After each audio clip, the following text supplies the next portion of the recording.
बेहद स्वागत आप सभी का। मैं आपके साथ अब्दुल नबी हसन। जहां उत्तर प्रदेश के मुख्यमंत्री योगी आदित्यनाथ ने मदरसा शिक्षा प्रणाली में बड़े बदलाव की ओर कदम बढ़ा दिया है। शुक्रवार को हुई बैठक में मुख्यमंत्री ने जोरदार ऐलान किया कि मदरसा शिक्षा में अब कोई भी सुधार बिना किसी कड़ी कार्रवाई के नहीं होगा।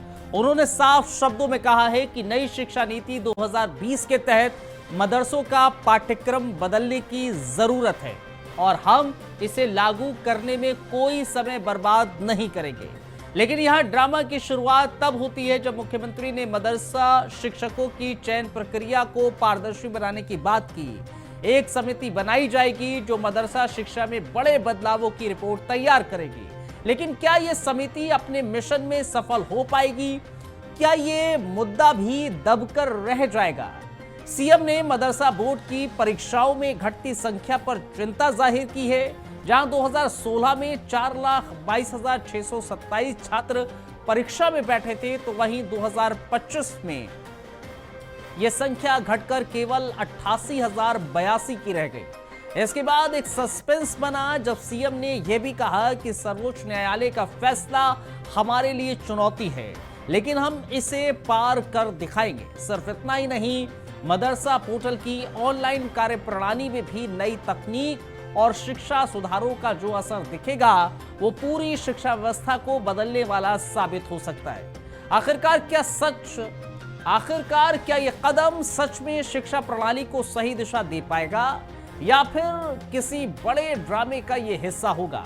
आज दरअसल चर्चा इसी पर करेंगे। हमारे साथ कुछ खास मेहमान जुड़ेंगे, लेकिन उससे पहले आपको कुछ और जानकारी भी देते चलते हैं।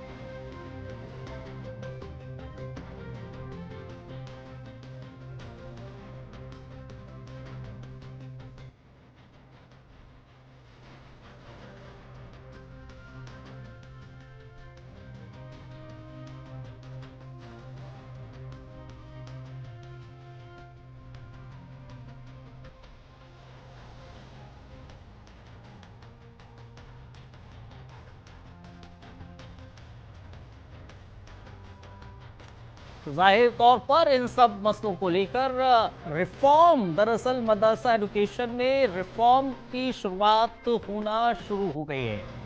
इसी पर हम चर्चा करने वाले हैं क्योंकि योगी सरकार का ये बड़ा फैसला देखने को मिल रहा है। ग्राफिक्स के जरिए भी हम आपको बता रहे हैं। कुछ खास मेहमान हमारे साथ जुड़ गए, तारुफ करा देते हैं। हमारे साथ मौलाना डॉक्टर लईक हसन साहब हैं। बहुत बहुत शुक्रिया, बहुत धन्यवाद लईक साहब आपका हमें ज्वाइन करने के लिए।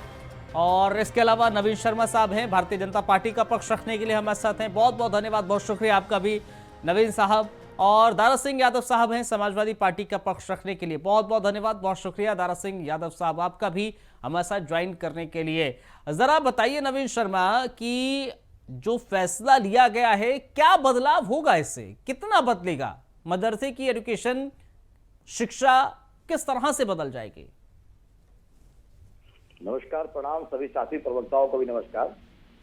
देखिए, उत्तर प्रदेश सरकार माननीय श्री योगी आदित्यनाथ जी मुख्यमंत्री जी का जो डिसीजन है, जो पक्ष रखा है उन्होंने, उससे देखिए जो शिक्षा नीति है वो कहीं ना कहीं बदलाव के क्षेत्र पे बहुत बहुत जरूरी है।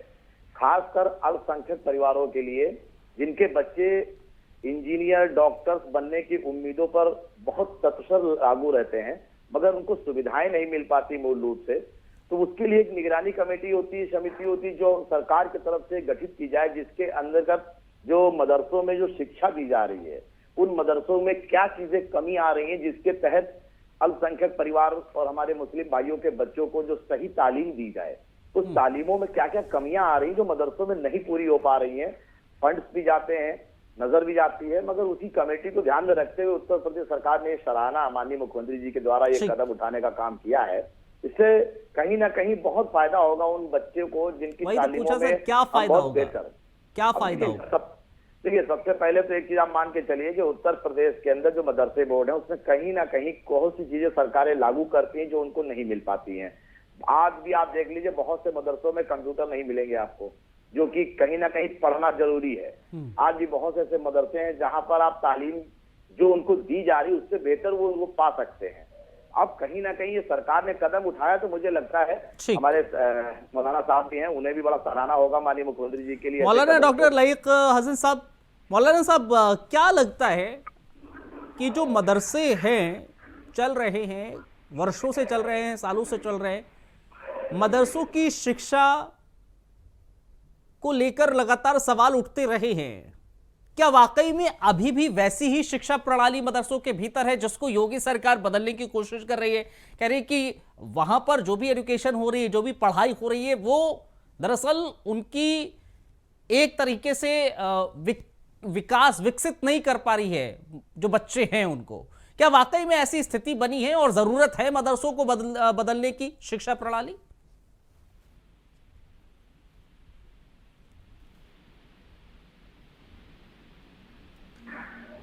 मौलाना साहब, आपने शायद म्यूट कर रखा है अपने आप को, जरा अनम्यूट कर लीजिए। सामने जो आपके पास स्काइप पर वीडियो होगी वहां पर अनम्यूट का ऑप्शन होगा, प्लीज अनम्यूट कर लीजिएगा। आप तब तक अनम्यूट कीजिए, हम अपनी टेक्निकल टीम से भी गुजारिश करते हैं, कांटेक्ट करके अनम्यूट कराइए। दारा सिंह साहब, आपके पास आ रहा हूं तब तक।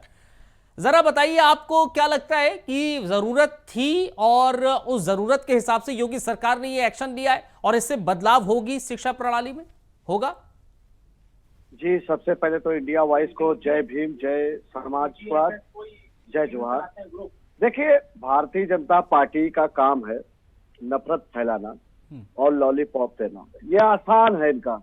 लॉलीपॉप जिस तरह से बेचा जा रहा है इस समय देश में, एक तरफ आप पहले तो ये डिबेट करने से पहले मुझे लगता था कि सोशल मीडिया पे इनके गालीबाज, बदतमीज जो कार्यकर्ता, नेता, यहाँ तक इनके सांसद, विधायकों के पहले आप पोस्ट पढ़ लेते तो उसके बाद अगर ये डिबेट करते तो चर्चा करने में थोड़ा अच्छा होता।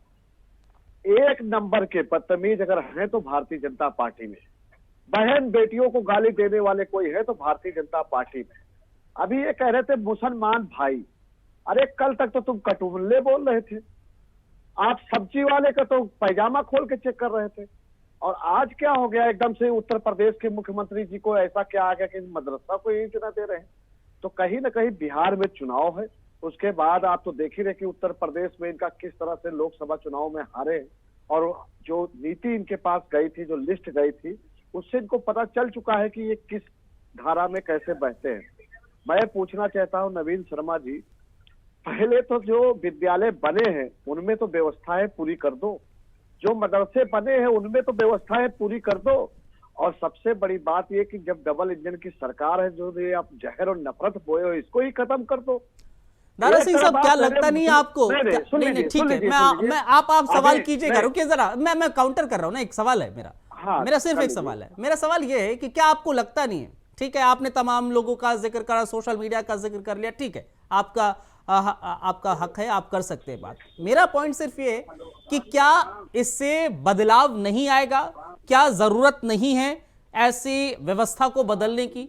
क्योंकि हम और आप भी जानते हैं ना, वाकई में मदरसों में जिस तरह की पढ़ाई हो रही है वहां पर भी थोड़ा मॉडर्न होना चाहिए ना, टेक्निकली स्ट्रांग होना चाहिए ना बच्चों को, उनको भी व्यवस्था थोड़ी सी व्यवस्थित और बेहतर होना चाहिए, उसी ओर इशारा है, कदम है। बिल्कुल, देखो शिक्षा जो है वो सबको मिलना चाहिए, सबका अधिकार है, पर भारतीय जनता पार्टी जो दो मुंहे सांप वाली बात करती है, एक तरफ इनके लोग ही सब्जी वाले को मारते हैं, खेत देते हैं, दूसरी तरफ दुकानों का बहिष्कार करते हैं, तीसरी तरफ जाति समाज का में जो नफरत फैलाने का काम करते हैं, तो भारतीय जनता पार्टी करती है। मैं भारतीय जनता पार्टी से एक आसान तरीका पूछना चाहता हूं कि जब देश की आजादी की लड़ाई चल रही थी तो भारतीय जनता पार्टी तो पेंशन ले रही थी, ये पूरी दुनिया जानती, पूरे इतिहासों में लिखा है, मगर जो लड़ रहे थे आज उनकी औलादों को आप क्यों ऐसे कभी आतंकवादी घोषित कर देते हो, कभी कहते हो पाकिस्तान चले जाओ, तो ये क्या चला रहे हो? ठीक है, ठीक है, जरा मैं मौलाना साहब के पास जा रहा था, ठीक है, दारा सिंह साहब गलत मैसेज चला जाएगा। दारा सिंह साहब देखिए, हाँ ठीक है, मैं आता हूं, फिर से आता हूं। मौलाना साहब, आवाज मिल रही है आपको? आपको मेरी आवाज मिल रही है? बहुत अच्छी बात है, बहुत शुक्रिया। अब मुझे आप बताइए कि क्या इसकी जरूरत है जो सरकार कर रही है, जो शिक्षा व्यवस्था है उसको और बेहतर करने की कोशिश कर रही है मदरसों के भीतर, क्या जरूरत है इसकी? शिक्षा व्यवस्था को हमेशा ही जरूरत रहती है कि जितना मॉडर्नाइज किया जाए कम है, क्योंकि इस दौर में जितना भी हम हमारी आवाज आ रही है आपको? बहुत अच्छे से आ रही है, अब बोलिए। सॉरी, शिक्षा को हर दौर में, हर समय में, चाहे आज का समय हो, चाहे आने वाला समय हो, चाहे माजी का हो, शिक्षा को हमेशा मॉडर्नाइजेशन की जरूरत रही है और इस वक्त भी है। लेकिन मॉडर्नाइजेशन के बहाने, जैसे हमारे भाई साहब ने कहा, यादव जी ने, कि आप हमारे मॉडर्नाइजेशन के नाम पे हमारी चीजों को हमसे छीनना क्यों चाह रहे हैं? आप अगर हमें मॉडर्नाइज करना चाहते हैं, बहुत अच्छी बात है, कौन मॉडर्नाइज होना नहीं चाहता। ठीक है, आज आप देखिए, क्या छीना जा रहा है? 10 साल पहले जब मैं, क्या छीना जा रहा है? आपको याद होगा कि एक बार एक स्कीम आई थी जिसमें इंग्लिश के और मैथ के टीचरों का तो देने के लिए बात हुई थी कि सरकार उनको सैलरी देगी। ये याद होगा आपको?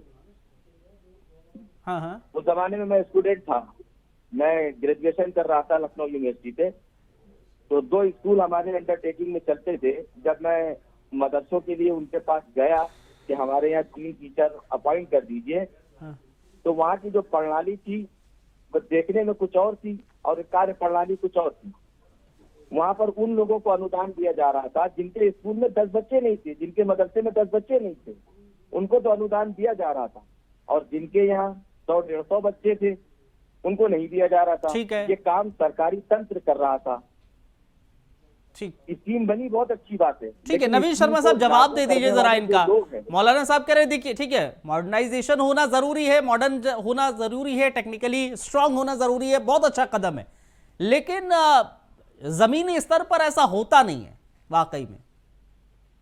देखिए, सबसे पहले तो मौलाना साहब को धन्यवाद बोलूंगा। उन्होंने ऐसी बात कही कि सभी को शिक्षा में योगदान करने का जरूरत है, और किसी की भी हो, अगर वो शिक्षा को लेकर अपने यहाँ कहीं ना कहीं सभी धर्मों के बच्चों के भविष्य की बात करता है, तो मुझे लगता है कि मुख्यमंत्री कोई भी हो, आज योगी जी हैं, इससे पहले आदरणीय अखिलेश जी थे, उससे पहले सुश्री मायावती जी थी, शिक्षा पर भी बेहतर होता है। अगर माननीय योगी जी ने आज अल्पसंख्यक मदरसे बच्चों पर अगर ये विचार लिया कि ये बच्चे भी हमारे देश में आगे बढ़े, इनके मदरसे बच्चे IAS, UPSC और MBBS डॉक्टरी के लिए अगर बढ़कर जाते हैं, हम टेक्निकल इनकी चीजें देते हैं, तो थोड़ा सा हम प्रोत्साहन दे दें।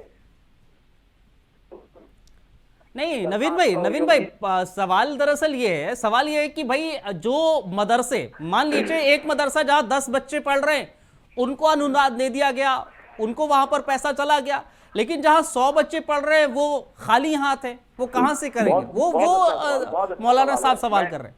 जी हाँ, मौलाना साहब, मैं धन्यवाद देना चाहूंगा, आपने सवाल उठाया, क्योंकि ये चीज आपने इससे पहले की सरकारों में आज आ चुकी है मदरसों से या मदरसों की समितियों से, तो कहीं ना कहीं आप जैसे अच्छे मौलानाओं ने भी ये बात ऊपर रखी होगी कि सर इसकी जांच कराइए। आज अगर कमेटी और समिति की बात कर रही है मुख्यमंत्री योगी सरकार, तो इसका मतलब ये है कि चीजों से काम करना है। 10 बच्चों वालों में वजीफा जा रहा है, 100 बच्चों वालों में नहीं जा रहा है, क्या सुविधाएं कहाँ जा रही है? आज जब ये समिति गठित होगी, इसकी निगरानी में जो सारे काम होंगे, तो कहीं ना कहीं सभी के साथ न्याय होगा। और कल मौलाना साहब के पास एक शब्द होगा कि भाई सरकार ने बहुत ठीक है, बोलिए मौलाना साहब को कुछ पूछना चाह रहे। मौलाना साहब पूछे, फिर दारा सिंह साहब आपके पास आ रहा हूँ। मौलाना साहब, मैं ये कहना चाह रहा हूँ, योगी जी के इस कदम की सराहना सब करेंगे, लेकिन इसके साथ साथ हम ये भी मांग करेंगे कि जो बच्चे हमारे पढ़ने वाले, आपने अक्सर मीडिया में ये जानकारी आती है कि कुछ बच्चे मदरसे जा रहे हैं, उनको बच्चा पकड़ के बंद करा दिया, जेल भेज दिया। अभी मधुबनी का कांड कुछ दिन पहले गुजरा है। हमारे यहाँ का कोई बच्चा पढ़ने जा रहा है, अरे ये स्कीम बनाने के साथ साथ आप उनको पढ़ने तो दें, उनको जीने तो दें, उनको आगे बढ़ने तो दें। यही बात दारा सिंह कह रहे थे। नवीन भाई, यही दारा सिंह साहब कह रहे थे। बताना चाहूंगा मौलाना साहब, आपने सवाल उठाया है, उठाने का पूरा हक है, और इस लोकतांत्रिक देश में हर एक बात करना भी वाजिब है, अच्छी बात है। मगर मैं आपको एक जानकारी देना चाहूंगा, इससे पहले की सरकारों ने जब ऐसे मदरसे बोर्ड का गठन करवाया, उसमें जो नीतियां बनाई, उसमें निगरानी कमेटी कभी नहीं रखी। उन्होंने क्या किया, एक सर्कुलर दे दिया कि आप उनको इतना दे दीजिए, वो उनके मंत्री की रिश्तेदार है जिनका दे दीजिए। भारतीय जनता पार्टी इस प्रकार की सभी समितियों को ध्यान में रख के काम कर रही है। रही बात, जैसे आपने कहा बच्चों को ये पकड़वा लेना, सर देखिए, सबसे पहली चीज क्या है, अगर आप सही मॉडरेशन करेंगे, लोगों के विचार में शिक्षा की नीतियों पर सही विचार होगा, तो मुझे लगता है कोई भी छात्र हमारा कभी रास्ते से नहीं भटकेगा। ठीक है दारा सिंह साहब, ठीक, नवीन भाई जो कह रहे हैं कि जरा बताइए, आ रहा हूं मौलाना साहब। दारा सिंह साहब, एक और चीज है कि अगर योगी सरकार इस ओर कदम उठा रही है तो अखिलेश सरकार ने आखिर क्यों नहीं उठाया था कदम? इस तरह से क्यों स्टेप फॉरवर्ड नहीं किया कि हाँ यार, मदरसे हैं जहां पर पढ़ाई हो रही है, बच्चे पढ़ रहे हैं, मुस्लिम के बच्चे पढ़ रहे हैं, इनको इस्लामी तालीम तो हासिल करने का हक है, ठीक है, बेहतर है, इस्लामी तालीम हासिल करें, साथ ही साथ ये दूसरी जो अंग्रेजी हिंदी की तालीम है वो भी हासिल कर लें। ये दुनियावी जो तालीम हम कहते हैं, जिसको दुनियावी तालीम भी उनको हासिल करने का हक मिले, तो वो स्टेप अखिलेश सरकार ने क्यों नहीं उठाया था उस वक्त तक? समाजवादी पार्टी ने हर एक मुद्दे पे और हर एक चीज गंभीरता लेते हुए योजनाओं का लाभ दिया। ये हमें लगता है जो नवीन शर्मा जी एकदम नन्ही मुन्नी है, बस इनको लॉलीपॉप चूसने के दे दो, चूसते रहेंगे। अब एक बात बता दीजिए, एक तरफ ये मुस्लिम को जो कह रहे हैं, जब हमने मदरसे के लिए बजट पास किया तो इन्होंने कहा कि आप लोग आतंकवादियों को बढ़ाने के लिए मदरसा को पैसे दे रहे हो, यही भारतीय जनता पार्टी ने कहा था। तो भारतीय जनता पार्टी के जो ये बच्चे बैठ के आते हैं हमसे डिबेट करने, पहले सीख के आया करो आप लोग। दूसरा चीज, अभी 3 दिन हुए हमला हुआ कश्मीर में, आप सुनिए, सुन लीजिए नवीन शर्मा, सुनिए, यहाँ खून जल रहा है, यहाँ खून जल रहा है, बदतमीजी कर दूंगा, सुनिए, पहले तो आप ये बता दीजिए, आपने जो हमला कराया है जम्मू कश्मीर में, वहाँ का जो बिजनेस है वो अडानी अंबानी को सौंपने के लिए जानबूझ के कराया गया है घटना। 27 लोग जो मारे हो, वहाँ का बिजनेस जब बहिष्कार होगा, वहाँ के लोग दुकान नहीं खोल पाएंगे, तो वो जमीन सबसे रेटों पर आप अडानी को दे दोगे और अडानी वहाँ पर अपना बड़ा सा पार्क खोलेगा। और आप हमें ये ज्ञान मत दीजिए, मुस्लिम क्या विरोधी आज हितेशी कैसे हो गए भैया? भारतीय जनता पार्टी को सिखाएंगे आप भारतीय जनता पार्टी को सिखाएंगे? अरे हम भारतीय जनता पार्टी के आप बताइए ना, किस लॉलीपॉप की बात कर रहे हैं आप? सरकार रही 2012 के बीच में आपने पिछड़ा दलित जो है वो मुसलमान भाइयों से लड़े और जो तुम्हारे जीजा है उनका जो है। ठीक है, रुकिए जरा, रुकिए दारा सिंह साहब रुकिए, आप क्या बात करते हैं? किस लेवल में बात करते हैं? आपको जब सही दिशा की पूरी जानकारी नहीं है, आप शिक्षा में बात कीजिए। आप आज मदरसे की बात कर रहे हो, आप मदरसे की शिक्षा में बात कीजिए।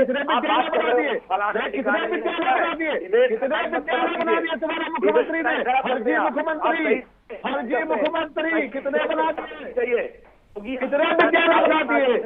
कितने विद्यालय बना दिए, रोने लगे कहा लो पानी पियो, लो पानी पियो, या दूध नहीं रखा है।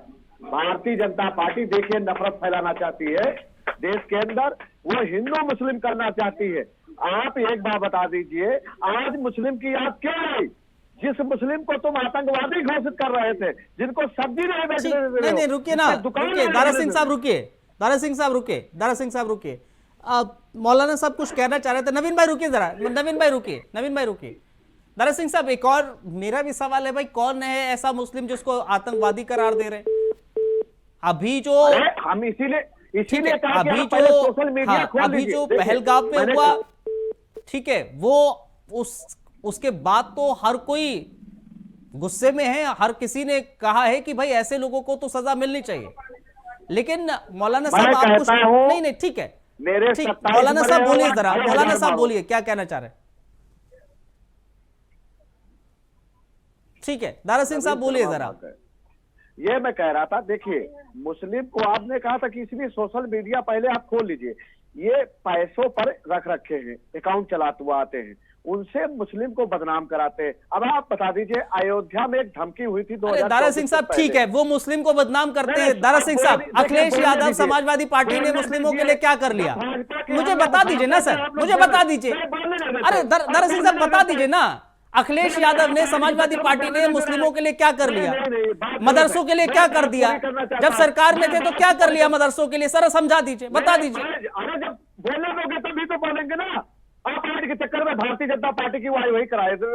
नहीं, मैं भारतीय जनता पार्टी या समाजवादी पार्टी के वाहवाही के लिए नहीं बैठा हुआ यहाँ पर नहीं बैठा हुआ हूं मैं कि भारतीय जनता पार्टी की वाहवाही करा लूं, समाजवादी पार्टी की वाहवाही करा लूं। मैं सवाल पूछ रहा हूं, सवाल का जवाब दीजिए। मेरा सवाल यह है कि अगर नहीं, मैं ये क्या कह रहा हूं ना दारा सिंह साहब, मैं कह रहा हूं कि वो अगर मुस्लिमों को आतंकवादी कर रहे हैं, समाजवादी पार्टी तो मुस्लिमों की हितैषी है ना सर, बता दीजिए क्या कर लिया? देखिए, मैं हिंदू मुस्लिम सबका हितैषी हूँ, जिसके साथ शोषण होगा मैं उसका हितैषी हूँ। नवीन शर्मा अगर कल भारतीय जनता पार्टी से निकाल दिए जाएंगे तो हम नवीन शर्मा का भी पार्ट ले लेंगे। बेचारे क्या करें, गाली रोज खाने आ जाते हैं। अब आप एक बात बता दीजिए, जब योगी जी को और अयोध्या को उड़ाने के लिए एक खबर चलाई गई, उसमें 3 मुस्लिम का नाम लिया गया, और जब वो पुलिस द्वारा पकड़े गए तो वो तो तीनों मिश्रा निकले। उसके बाद उस खबर को हाईलाइट क्यों नहीं किया गया, क्यों नहीं किया? और एक खबर और चल रही, समझ गए, एक शुक्ला जी अभी पकड़े गए जो पाकिस्तान के लिए चंदा वसूल रहे थे, उस पर बहस क्यों नहीं होती?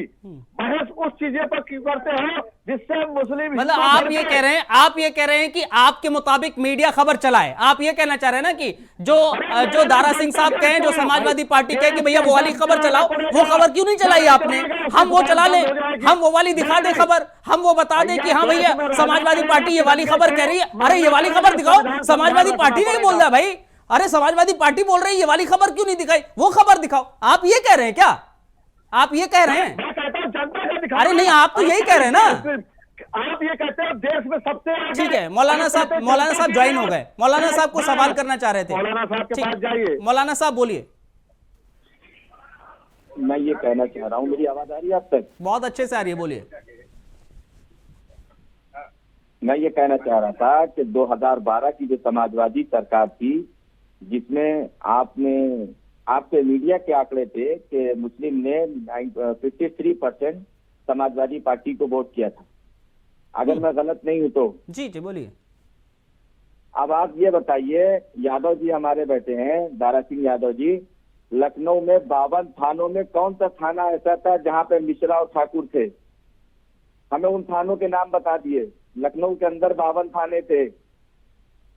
देखिए, जिसकी सरकार आती है वो अपनी सरकार के हिसाब से ही वो अपनी चीजें बनाता है। अब आई बात हमारी बीजेपी पर, योगी जी ने मुस्लिमों के मदरसों के लिए ये सब अनुदान की, बहुत अच्छी बात है, मैं उसका स्वागत करता हूँ। लेकिन ये बताइए, अल्पसंख्यक का जो फंड आता है वो फंड इस समय कितना है? 2012 में कितना था, 2017 में कितना है, और पीछे जाइए 2007 में मायावती सरकार में कितना था? दूसरा सवाल मेरा ये है कि 2007 में अगर 500 करोड़ रुपए अल्पसंख्यक प्रकोष्ठ से आता था उत्तर प्रदेश के लिए, तो उसमें से कितना खर्चा होता था? आपके पास आरटीआई। ठीक है, नवीन भाई जरा जवाब दे दीजिए। नवीन शर्मा जवाब दीजिए जरा इसको। देखिए, सबसे पहले तो मैं एक जरूर जानकारी देना चाहूंगा कि जो हमारी 2017 से और 2000 आज तक 24-25 से सरकार चल रही है, इस सरकार में हमने जो बजट की बात की, आप हमारा जब बजट 2023-24 का भी माननीय मुख्यमंत्री जी ने पेश करवाया, आप उसमें ठीक से देखिए कि हमारी सरकार ने अल्पसंख्यक के लिए बजट जो निकाला वो भी उनके लाभदायक है। अभी मदरसों में जो भी चीजें होंगी, नीति बदलेंगी, कार्य समितियां बदलेंगी, उनके देखरेख बदलेंगी, तो उसी बजट का एक हिस्सा होगा। रही बात 2012 से 17 के बीच का जो बजट है वो माननीय अखिलेश यादव जी की सरकार का है। अब उनकी सरकार का जो बजट है वो उनकी सरकार में कहां तक पहुंचा? अगर उनकी सरकार में वो बेहतर बजट आया होता तो क्या हमारे पास नीतियों को लागू कर सकते? हम लोग पहले उस नीति पे काम कर रहे होते, मगर नहीं। मानिए, ठीक है, लेकिन देखिए नवीन शर्मा जी, ये भी सवाल है जो दारा सिंह कह रहे हैं। आप ही के तमाम नेता हैं जो गरियाते रहते हैं, उल्टी सीधी बातें करते रहते हैं, सोशल मीडिया पर तमाम बातें करते हैं मुस्लिमों को लेकर, और एक तरफ सरकार है कि वो मदरसों को एक अच्छी तालीम देने की बात कर रही है। क्या ये दोहरी राजनीति नहीं है? क्या ये दोहरा मापदंड नहीं तैयार किया जा रहा? देखिए, मैं सबसे पहले आपको बताऊंगा कि भारतीय जनता पार्टी सरकार सबके साथ सबके विकास और देश के हर एक लोगों के द्वारा चुने हुए प्रधानमंत्री श्री नरेंद्र मोदी है। ये किसी एक समुदाय ने उनको नहीं भेजा है। बस अभी आपके जैसे किसी ने कहा कि किसी नेता ने अशब्द बोले, किसी नेता ने गलत किसी धर्म समुदाय के तरफ बोला, तो ये उसका निजी बयान हो सकता है, वो किसी भी पार्टी का हो। दारा सिंह यादव क्या कहना चाहेंगे आप? नहीं, ये स्क्रीन इनकी चलाई जाए। सुनिए, अभी मैं चाहता हूँ नवीन शर्मा का ये बयान काटकर पूरे सोशल मीडिया से लेके सब पे चलाया जाए कि जो इनके सांसद कहते हैं गोली मारो सालों को, ये बयान जो है उनका निजी है, तो फिर उस विधायक सांसद को बाहर क्यों नहीं निकाला? पार्टी से बाहर क्यों नहीं निकाला? नवीन जी, आपकी पार्टी उनको प्रमोशन करती है। सुनिए, जो गाली देता है, जो धमकी देता है। नवीन शर्मा देखिए, ये सवाल है वाजिब। नवीन शर्मा, ये सवाल वाजिब है। आ रहा हूं मौलाना साहब, क्योंकि समय भी खत्म हो रहा है। नवीन शर्मा, ये सवाल वाजिब है कि आप ये बोलकर कि भाई उनका निजी बयान होगा, उससे पल्ला नहीं झाड़ सकते। आपके नहीं, तो ओहदे पर पार्टी होंगे उसका ना वो। संज्ञान लेती है, पार्टी उसका संज्ञान लेती है। हाँ। आप उसको पार्टी निकाला ठीक है मौलाना साहब बोलिए, मेरे पास समय खत्म हो रहा है। मौलाना साहब क्या कहना चाह रहे हैं? मेरे पास समय खत्म हो रहा है, मौलाना साहब बोलिए। मैं नवीन शर्मा जी से कहना चाहूंगा कि जैसे नवीन शर्मा जी ने कहा कि माननीय योगी जी का और मोदी जी का ये नारा है कि सबका साथ सबका विकास। पूरे भारत गणराज्य के सभी एमएलए और एमपी में कितने प्रतिशत मुसलमान हैं उसका एक मुझे विवरण दें। दूसरी बात, जो लोकसभा में बजट पेश हुआ जिससे मुसलमानों की फीस का और उसका निदान था स्कॉलरशिप का, उसमें इतनी कटौती क्यों की गई?